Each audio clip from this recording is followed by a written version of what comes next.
Hello,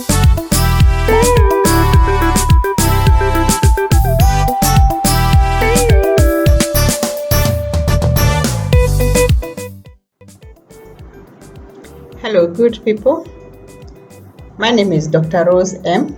I am a guidance and counseling consultant, and thank you for choosing to watch this channel, the Save Happy Life channel, where matters, counseling, psychology, and teen parenting are discussed.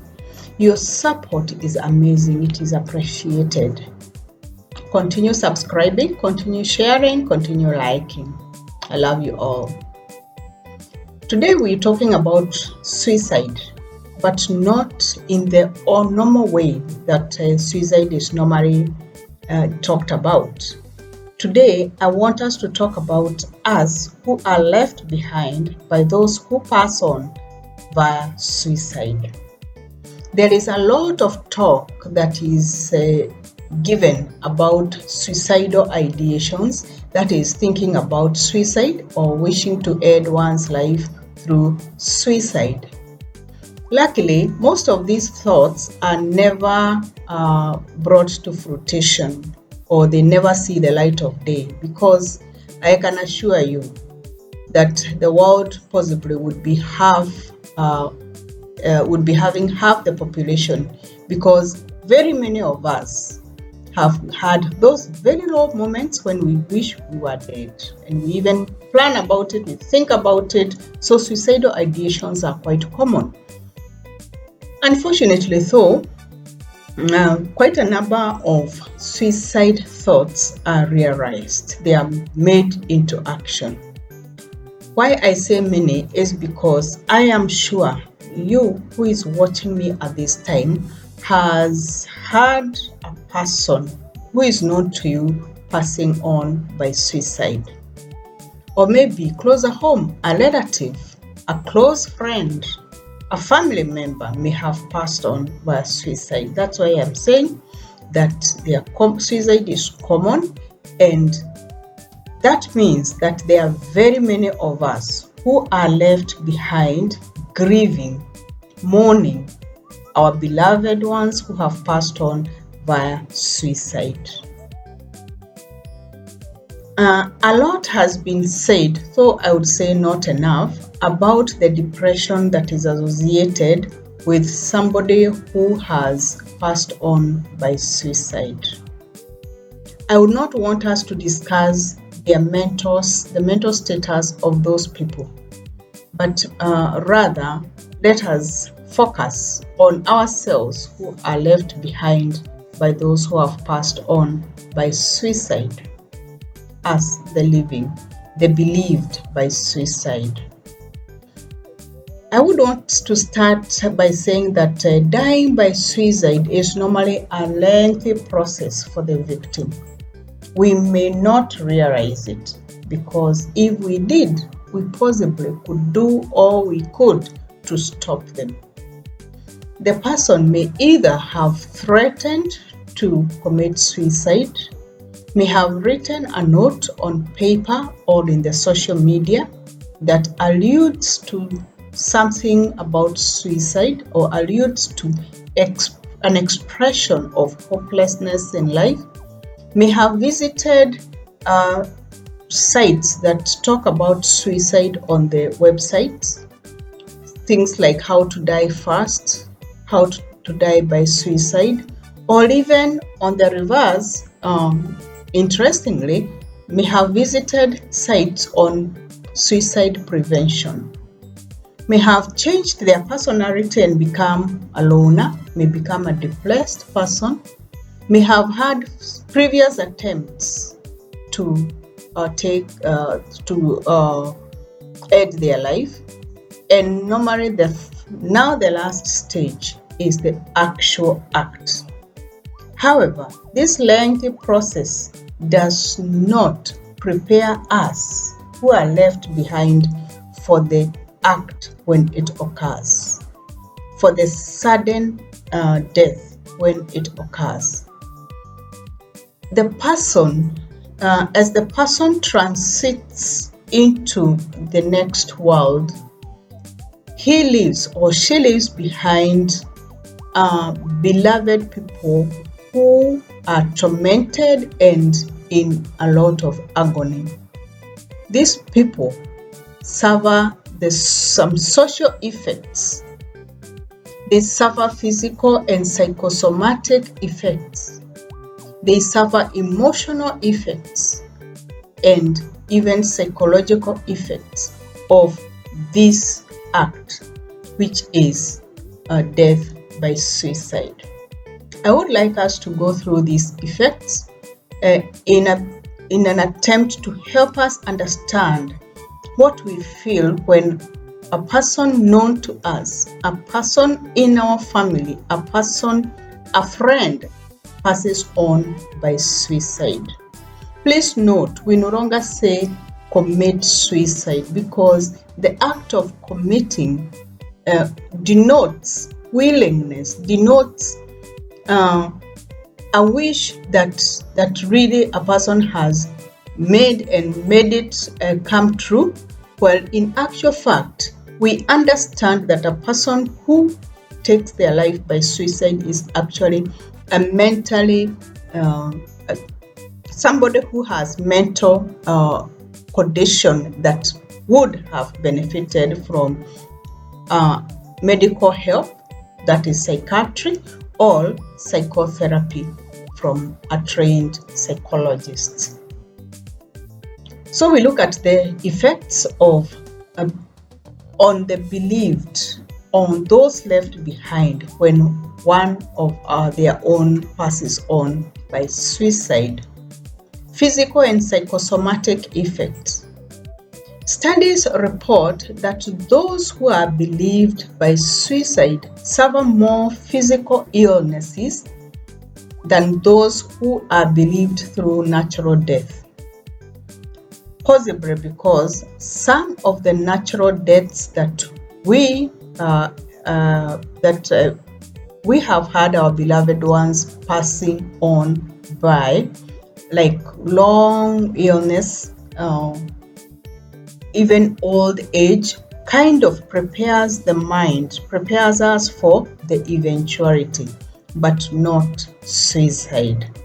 And if those people have existing health conditions, these conditions tend to worsen. Conditions like hypertension, conditions like high blood sugar, and others that may be existing in a person whose loved one has passed on by suicide. Another physical effect is the bereaved may be required to write lengthy statements at the police station, despite being in shock, despite being suffering psychologically, emotionally, the loss of their beloved one. Psychological effects are quite a number. I've listed 6. The list is not exhaustive, and these are: 1, us who are left behind by somebody who has passed on by suicide suffer or may suffer complicated grief. This is the sorrow and the pain that linger for long in us. The failure to let go of the person, the wish to stay longer with the person matches he or she has actually passed on. Number 2, a sense of failure in parenting if the victim was a son or a daughter to the parent. Number 3, stigma and shame, a typical condemnation from the society. Things, comments, remarks like, couldn't you have prevented it? Didn't you see it coming?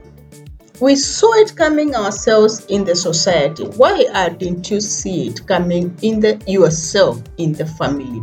So this brings shame and stigma. People do not want to be associated with a family whose loved one has passed on by suicide.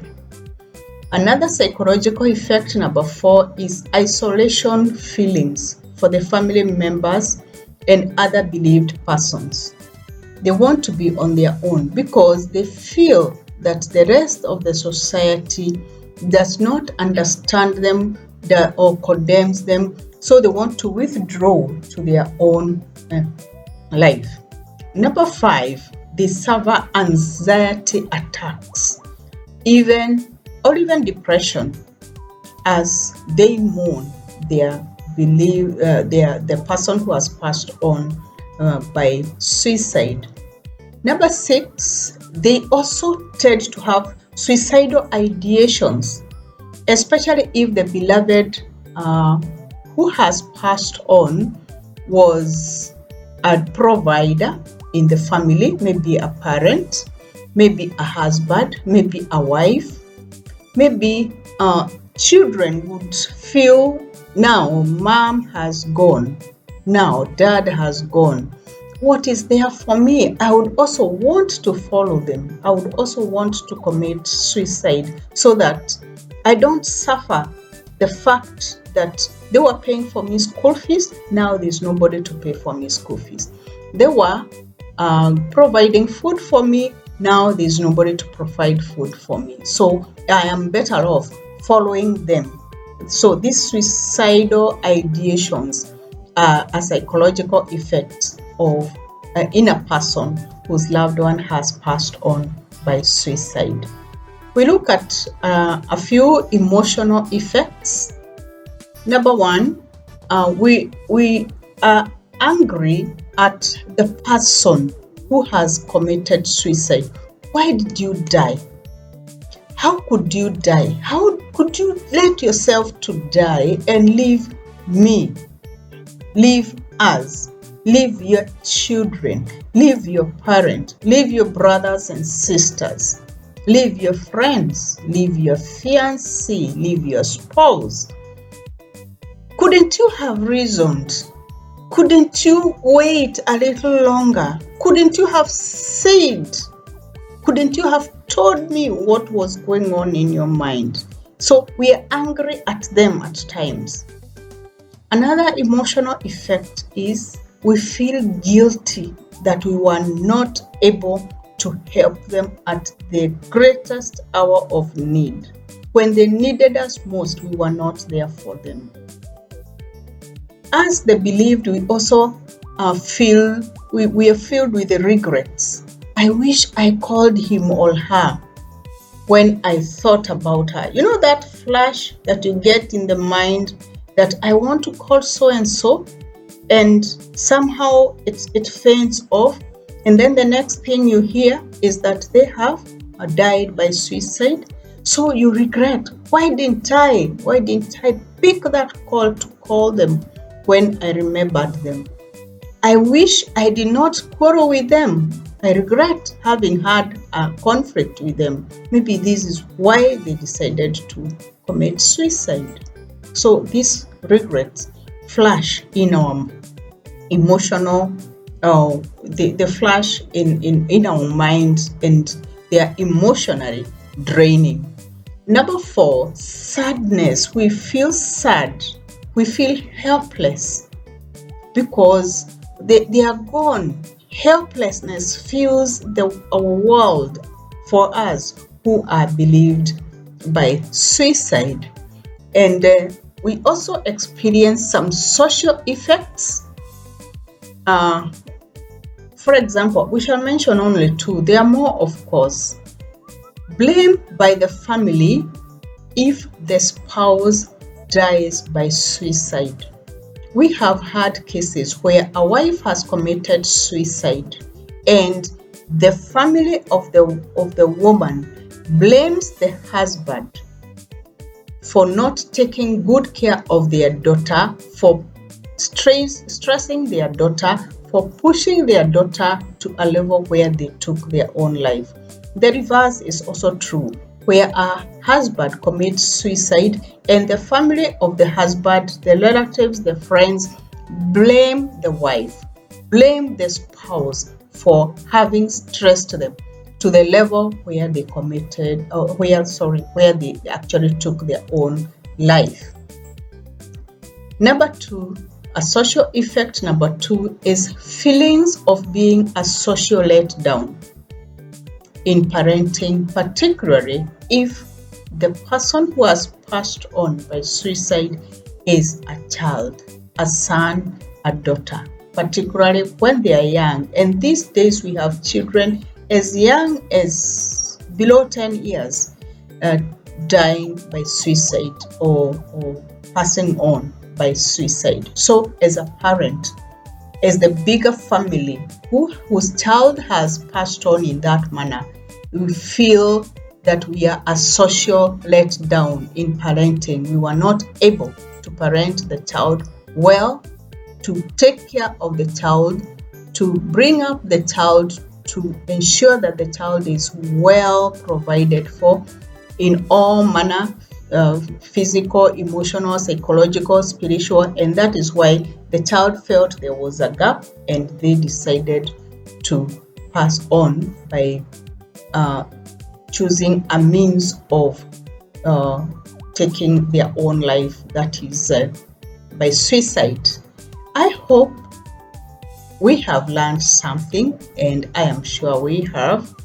And our next video, in our next video, we shall look at how to help ourselves as we have been left by our beloved ones. How do we take care of all these feelings, all these effects, because they are there? And remember, this is a topic that is rarely spoken about. For example, when people talk about mourning, they do not realize that those who are mourning a person who has died by suicide have their own special way of relating with that death of that person. And that is why in our next video, we shall look at how to help somebody whose relative, whose friend, whose spouse has passed on by suicide. Thank you very much, and God bless you. Bye-bye.